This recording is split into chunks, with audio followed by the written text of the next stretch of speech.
escolhida pela Camille.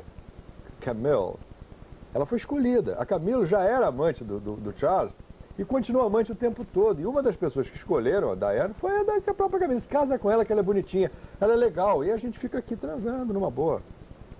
Então, essa trajetória dela, até quer dizer, o período histérico dela, bobinha, escravinha, não sei o que, depois a saída dessa situação, o divórcio e essa libertação, com a morte, é muito emblemático, né, vamos dizer assim. É uma coisa muito... é a cara desse fim de século, né? É a cara desse fim de século e, ao mesmo tempo, foi muito... desvelou muito, revelou muita hipocrisia britânica. Você sabe que os ingleses, você que morou lá, eles usam lingerie debaixo do terno. Eu não sei se é um hábito que pega, mas eu sei que usam. Então, a hipocrisia é uma instituição inglesa, não é só isso. É claro que a Inglaterra é um país extraordinário. Agora, eu queria só colocar... Mas eu acho que ela teve uma função de mostrar que a monarquia tem que se modificar, entendeu?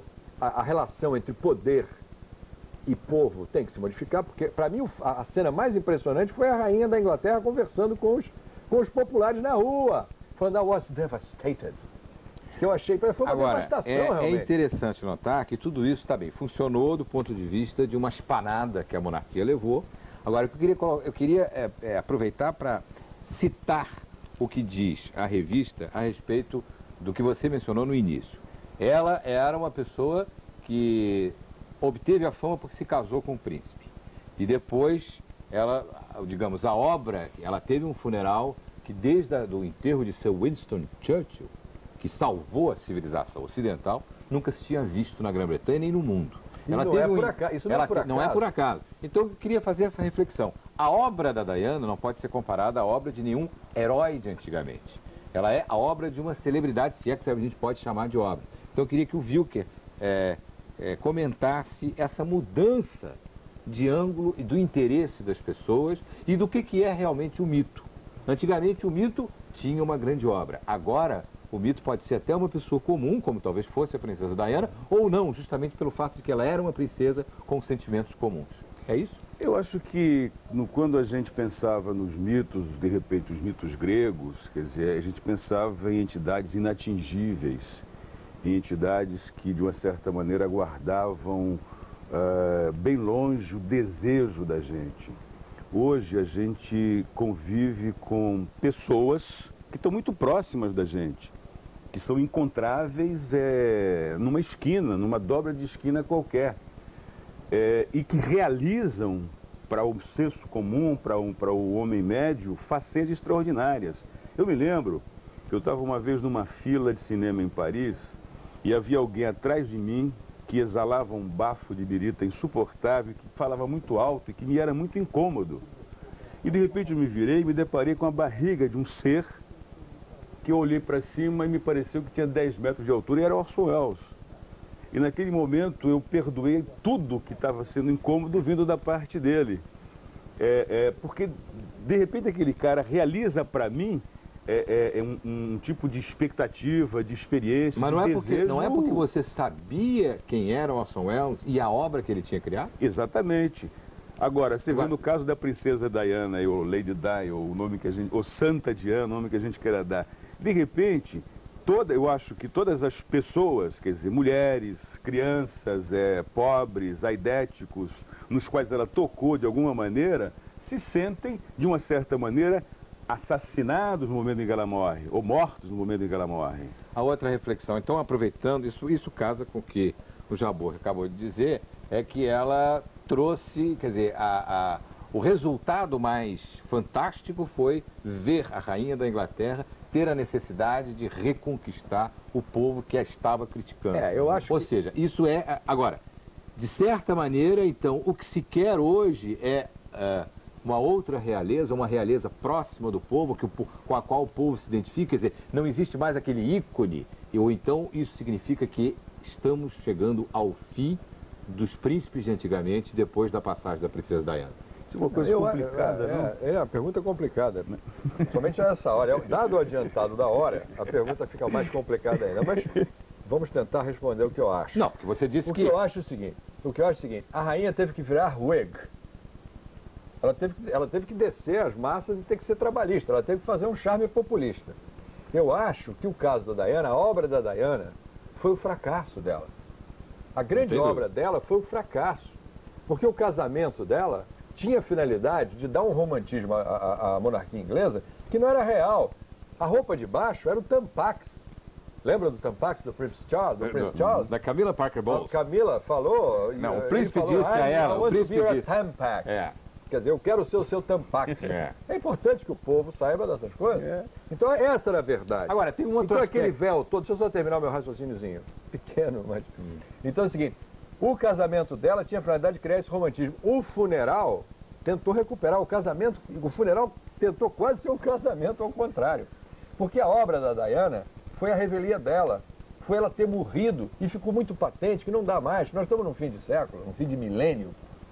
A democracia tem que ser radical, tem que democratizar o mundo, né? Eu acho que ficou claro com a morte dela e com a morte da Madre Teresa também, que eu até falei isso num artigo, é bom que eu já escrevi sobre isso para amanhã no jornal, eu posso repetir isso, é o seguinte, eu acho que a morte da Teresa e da Diana mostram que beleza e bondade são necessidades de mercado. As pessoas estão querendo, são bilhões de pessoas querendo um pouco de humanismo. Não dá mais para ficar esse fascismo disfarçado, essa arrogância fria das monarquias e dos poderes públicos e dos governos internacionais. Essa globalização sem alma, cruel, crua, seca. Quer dizer, a gente vê de repente, eu acho que essa emoção mundial é um toque da necessidade de democracia e humanismo. A fama tem que ser melhor distribuída. Não pode ficar uma pessoa com fama e todo mundo desconhecido. Mas falou É uma um coisa aí no escândalo. meio, Jabor, que eu acho interessante, que é o seguinte, de vez em quando me surpreende o fato de sentir, de perceber no ar, o quanto as pessoas ficam felizes com o fracasso. Você falou assim, a lição da Lady Di é o fracasso dela. Porque, veja bem, eu conheço N pessoas que adoram corrida de carro desde que haja um acidente. É claro.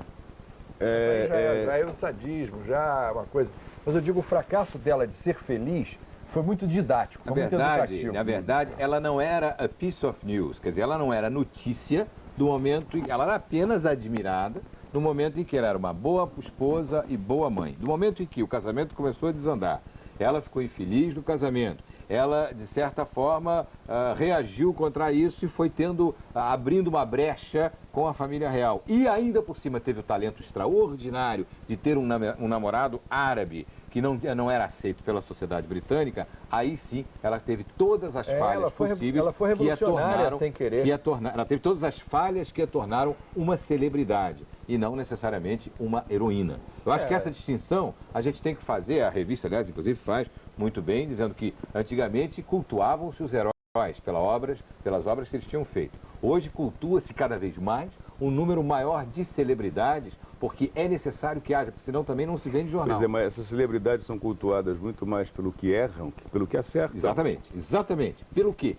elas ainda que sejam, ou por serem celebridades, que bom que elas são iguais a nós. Isso lembra os gregos, que faziam dos deuses cheios de erros, iguais aos homens. Quer dizer, isso lembra também, talvez um fenômeno que a gente tenha que analisar de uma outra maneira aí, é que essa desmistificação de poderes distantes, de que o Jabor falou, que o poder e as autoridades e os mitos têm que ser mais próximos, como você disse, tem que sentir o bafo do Orson Welles atrás para você dizer, bom, agora então, aí sim, agora é que eu admiro mais o Orson Welles, é isso? Mas veja bem, em no ponto bom sentido, pequeno, é claro. Orson Welles é um grande homem. Não, em ponto pequeno a gente tentou fazer aqui no Brasil um pouco o que se fez com a Lady Di lá em Paris, com a Vera Fischer, quando saiu do hospital há pouco tempo, depois de mais de uma crise de faringite. Quer dizer, eu li que entre a clínica e a casa dela, vários carros com vários fotógrafos e vários repórteres corriam desesperados tentando alcançá-la para fotografá-la, sei lá em que circunstância. O que a gente admira na Vera? Porque a pessoa é o seguinte, o sujeito desconhecido, ele quer humanizar aquela celebridade. Primeiro que ele quer ser aquilo. Ele quer humanizar ou ele quer liquidar? Ser a Lady Di. Qualquer lourinha de Ipanema queria ser Lady Di. Né? Aliás, eu tenho uma prima, irmã, que se casou com um marquês, a Bia, se casou com um marquês de alta linhagem na Inglaterra, mas de primeira linha aristocrática, que está morando lá num castelo do tamanho do Palácio de Buckingham. Agora, o casamento dela deu certo. Deu certo, graças a Deus. Então ela está cumprindo o papel que se esperava dela. Ela, nossa, é a inveja da família. Eu acho que uma família de classe média, esse talvez tenha sido turco de classe média lá do Ipanema, de repente tem uma filha maravilhosa, é filha do meu grande primo Jorge Caram, está lá. É uma marquesa extraordinária. Quer dizer, mas o papel social dela ela cumpriu. Mas eu estava falando assim, por um lado as pessoas querem ser isso, depois as pessoas querem humanizar essas figuras, descobrindo alguma forma, e morrer, fracassar. O que o paparazzi faz, né?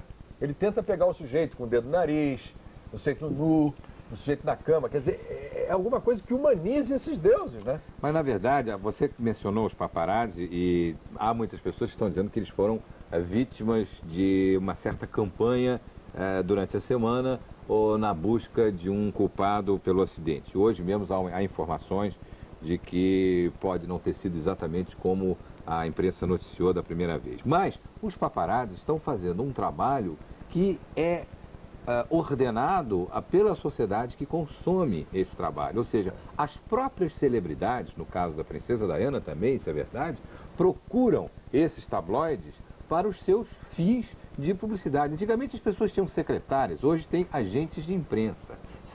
Press Secretary, né? Quer dizer, era o caso da princesa Diana, que também usava esses tabloides e esses jornalistas. Quer dizer, não existe aí também um concurso de interesses?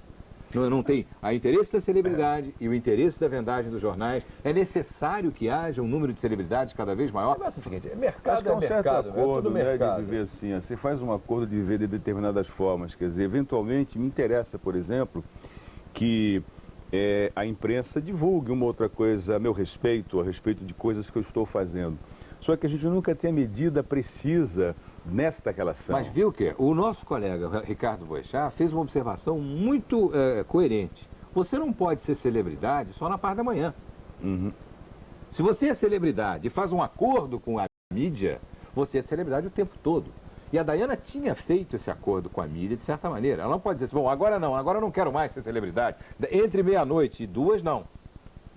Como é que pode ser isso? Como é que mas onde é que você, que limite você estabelece para a privacidade? Quer dizer, existem ações que dizem respeito a você e que não interessam absolutamente a ninguém. Quer dizer, de repente, que pode ser atraente para alguém me surpreender fazendo cocô. Jabor. O quê? Não, sobre essa questão da celebridade. Mercado é mercado, não dá para restringir. Isso daí, na realidade, quem era o vendedor da imagem da Lady Di? Era ela? Quem que ganhava com essa imagem na primeira fase? Quem ganhou na primeira fase foi o Império Britânico. Na fase boazinha. Na segunda foi a massa. E na terceira? E na terceira eu acho que foi a Lady Di. A própria princesa Di. Eu acho que na princesa morte, Di. eu volto a dizer, na morte fica claro que mercado é mercado, mas o mercado não vende só bofe, fígado, chão de dentro. Quer dizer, o mercado quer também, a gente ficou claro nesse troço, na morte dessas duas mulheres ao mesmo tempo, da bondosa e da bela, né? Da bruxinha boa e da bela louca, ficou visível que o mercado também está querendo um pouco mais de delicadeza, pô. A gente está querendo um pouco mais de delicadeza, um pouco mais de romantismo, uma coisa um pouco mais democrática. Eu acho que existe, no fim de século, um pouco esse negócio de uma política mais privatizada, uma privatização dos desejos políticos. Não só o das grandes massas, mas o desejo Mas eu volto à questão da fama procurada pela celebridade. No caso, o Wilker falou que o Wilker disse... procura ser célebre. Não é. Ele procura ser célebre. Ele diz que precisa da mídia para... Conta aquela história que você me contou, genial, do enterro, rapaz. Estava contando que a gente está gravando uma novela no cemitério em Irajá. E estava o Tarcísio, Glória, o Zimbinski, tinha um elenco imenso da novela. E de repente vem entrando um enterro, pobrinho, um mortinho, um cara que empurrava o carro, a mulher do morto, acho eu, 2 crianças, suponho que filhos, e mais 1 ou 2 amigos. E de repente eles viram o Tarcísio, a Glória, aquela gente toda, e largaram o mortinho de lado e foram acompanhar a gravação da novela. O morto foi relegado ao 12º plano. Mas é genial. Essa história, outro dia me aconteceu uma genial. Eu estava saindo de um teatro ali em São Paulo, aquele Tom Brasil, e tinha uma multidão saindo assim, de repente veio um cara lá de dentro assim, de um estacionamento, veio gritando assim, ô Jabor, ô Jabor, ô Jabor, e subiu em cima do muro, todo mundo parou, e eu falei, oi, como é que é? Você fica meio sem jeito e ao mesmo tempo meio homenageado. Aí ele falou assim, peraí, Jabô. Aí chamou outro cara. José, vem cá, olha quem tá aqui, o Jabô. Aí veio outro cara correndo. Quando chegou outro cara perto, ele falou assim, pô, tu tá escrevendo cada besteira do cacete, hein, Jabô? Agora, eu falei, vocês dois ainda podem contar essas histórias televisadas. Eu menos, modestamente. Tem uma história sua que eu posso lhe contar. Sem falsa modéstia, porque o programa Bom Dia Brasil é 7h30 da manhã. Você não tem do Piauí, eu vou onde eu vou no Brasil. O Renato Machado fala de você babando. O Renato Machado, as mulheres, nos anos 60, o Renato Machado foi com um grupo de teatro dele para Caruaru. Pernambuco, na época, era uma espécie de Moscouzinho, quer dizer, era radicais em albanesa. E eles foram com uma peça chamada A Bola. Eu vi essa peça, do grupo... E tinha um telão na frente. Como é que era o nome do grupo? Grupo de Orla. Eles foram absolutamente execrados pela plateia.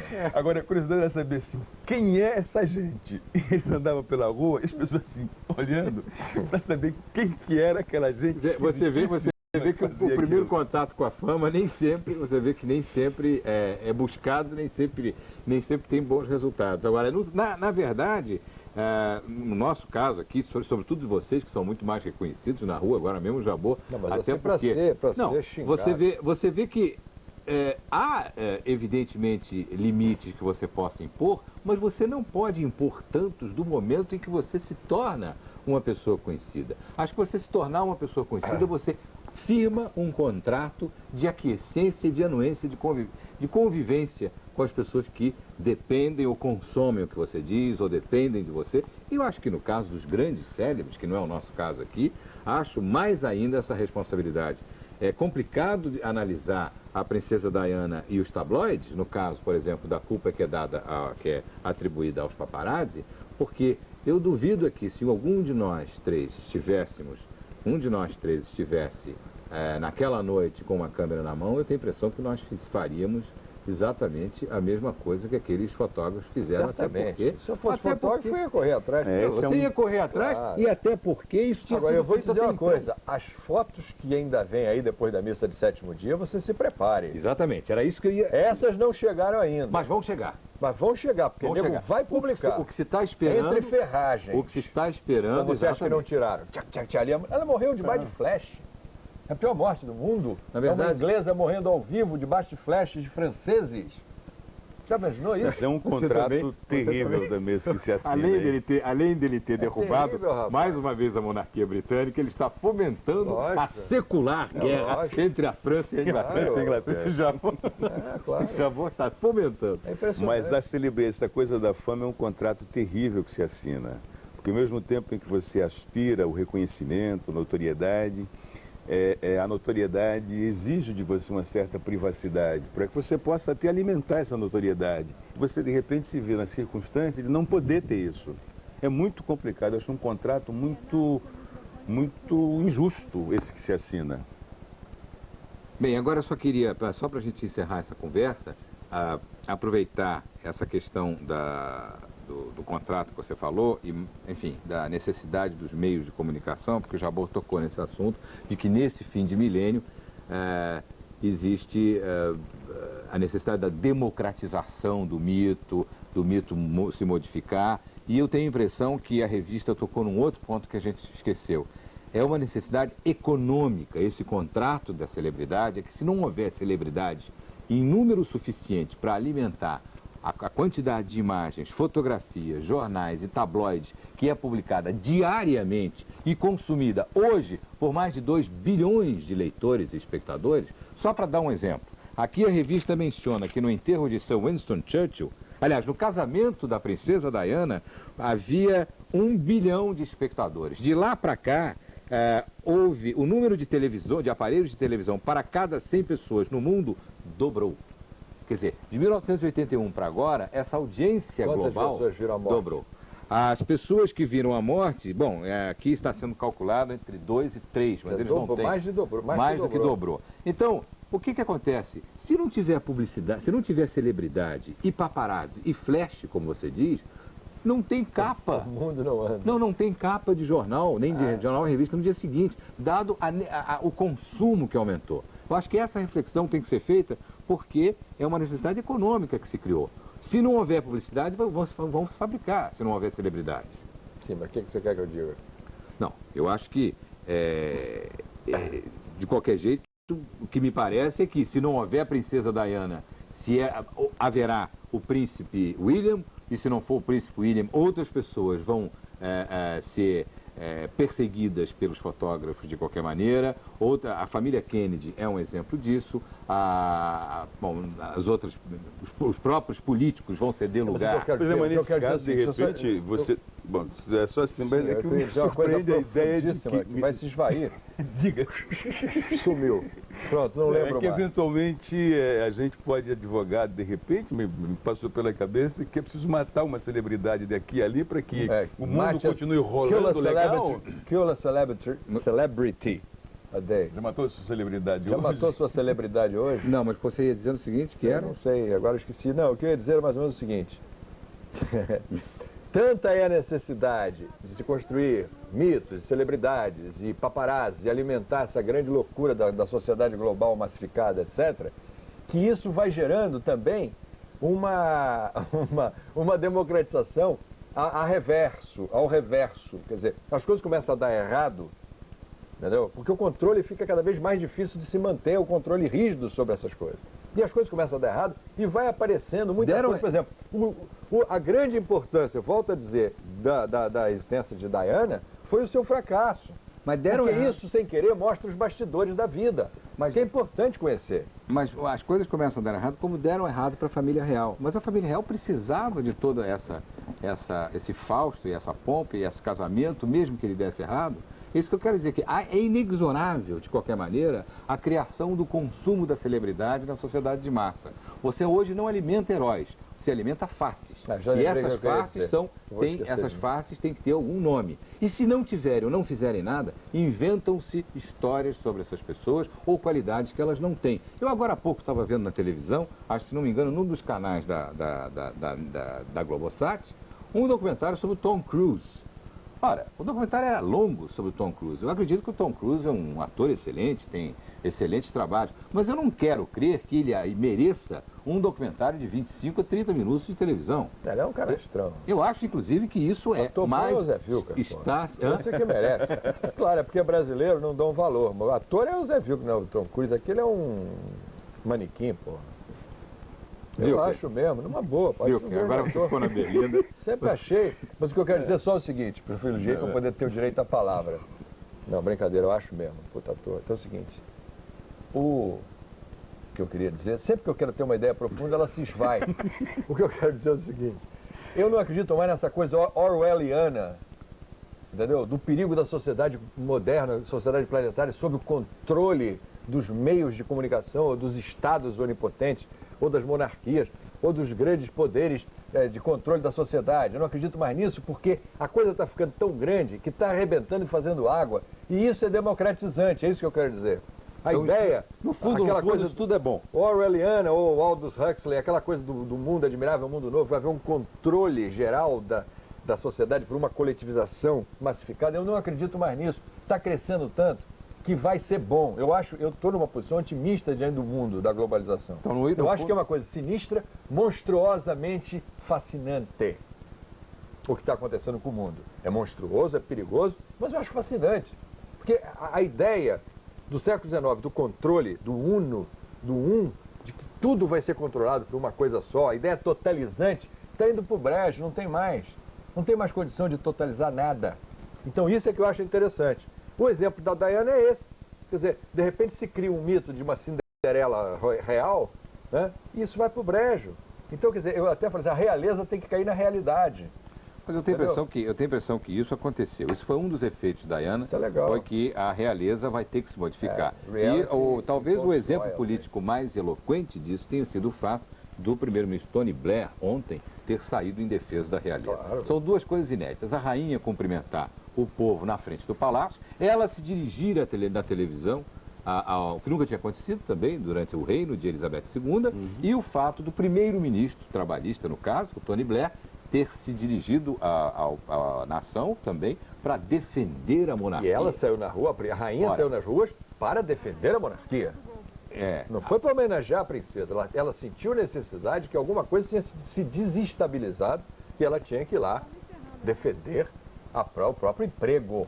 Agora, só para a gente encerrar essa questão da fama da princesa Diana, eu acho que ela tem aí dois aspectos, quer dizer, o Jabor chamou a atenção de que, no fundo, através de uma grande tragédia, teve esse resultado bom.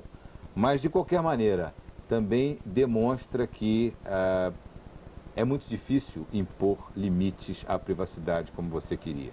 Eu tenho a impressão de que, volto a dizer, nosso Boechat tem razão. Do momento em que a pessoa é celebridade, você ficou conhecido na rua, você é conhecido pelo seu trabalho, eu tenho a impressão que assinou-se um contrato com o público e esse contrato não pode ser rompido. Eu acho que no caso da Diana também não podia, até porque ela o procurou de certa forma. Quer dizer, eu acho que essas duas reflexões podem servir para a gente encerrar esse debate. Vocês concordam com elas? Eu acho ótimo. Eu acho que o futuro vai ser muito...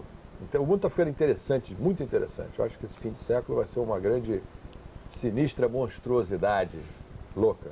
Viu? Olha, eu fui criança num tempo em que o mundo chegava para mim com 5 dias de atraso. Eu sabia que o que tinha acontecido 5, 6 dias depois. Quer dizer, hoje ele chega amanhã, hoje ele chega ontem, hoje ele chega com uma força, com uma violência assustadora para mim. É um contrato que eu assinei, acho terrível, mas acho que não há outra saída. Eu acho que também não há outra saída e é inexorável. O mundo mudou, é um milênio assustador que vem por aí, mas talvez a melhor impressão, a melhor testemunho que a gente possa dar a nós três é nós termos assistido a tudo isso com toda essa velocidade, mesmo ao custo de tragédias como essa, da breve, cintilante e trágica vida da princesa Diana. E aqui a gente encerra esse espaço aberto especial.